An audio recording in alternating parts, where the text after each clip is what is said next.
विधानसभा निवडणुकीचं मतदान पार पडलं, निकाल हाती आले. यामध्ये महायुतीनं जोरदार मुसंडी मारली आणि महाविकास आघाडीला जोरदार फटका बसला आहे.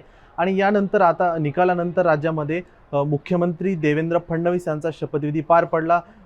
माजी मुख्यमंत्री एकनाथ शिंदे आणि माजी उपमुख्यमंत्री अजित पवार यांनी पुन्हा एकदा उपमुख्यमंत्री पदाची शपथ घेतली. आता राहिलेल्या मंत्रिमंडळ विस्ताराचं नेमकं काय, त्यामध्ये कोणाची वर्णी लागणार, भाजपकडून मंत्रिपदाची शपथ कोण घेणार, एकनाथ शिंदेंच्या शिवसेनेकडून कोण सामील होणार आणि या कोणत्या मंत्र्यांना डच्चू मिळणार, यामध्ये काय अहवाल एक सादर झालेला आहे, त्यामध्ये काय म्हटलंय तेच आपण या व्हिडिओत पाहणार आहोत. नमस्कार, मी स्वानंद, तुम्ही पाहतात मुंबई तक. राज्य मंत्रिमंडळामध्ये आमदारांचा समावेश करण्यासाठी एकनाथ शिंदेंच्या शिवसेनेनं एक प्रगती पुस्तक तयार केलं आहे. या प्रगती पुस्तकामध्ये कोणाची वर्णी लागणार मंत्रिमंडळ विस्तारामध्ये हेच आपण पाहणार आहोत. दोन माजी मंत्री आहेत मागील काळामधील, त्यांना या मंत्रिमंडळामध्ये डच्चू मिळण्याची शक्यता आहे अशी माहिती देखील समोर येत आहे. ते मंत्री कोण आहेत तर अब्दुल सत्तार आणि संजय राठोड. तर 5 इच्छुक आमदार असे आहेत की त्यांची या मंत्रिमंडळामध्ये वर्णी लागू शकते.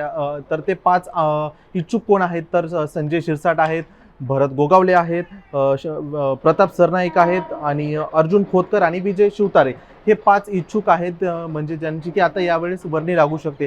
तसेच एकनाथ शिंदेंच्या शिवसेनेकडून आणखी कोणाकोणाला मंत्रिमंडळात स्थान मिळणार आहे, ते इच्छुक कोण आहेत, ती माहिती काय आहे, ते नावं कोणते आहेत ते एकदा आपण पाहूयात.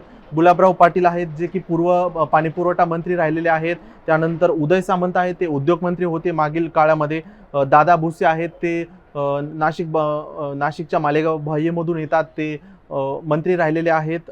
तसेच शंभूराज देसाई आहेत, राज्य उत्पादन शुल्क म्हणून त्यांनी मंत्री या खात्याचा कारभार त्यांनी पाहिलेला आहे. तसेच तानाजी सावंत आहेत, दीपक केसरकर आहेत, भरत शेठ गोगावले आहेत, संजय शिरसाट, प्रताप सरनाईक आणि अर्जुन खोतकर, विजय शिवतारे अशा ह्या 11 जणांचं नाव सध्या एकनाथ शिंदेंकडून मंत्रिमंडळाच्या म्हणजे समावेश होण्याची शक्यता आहे.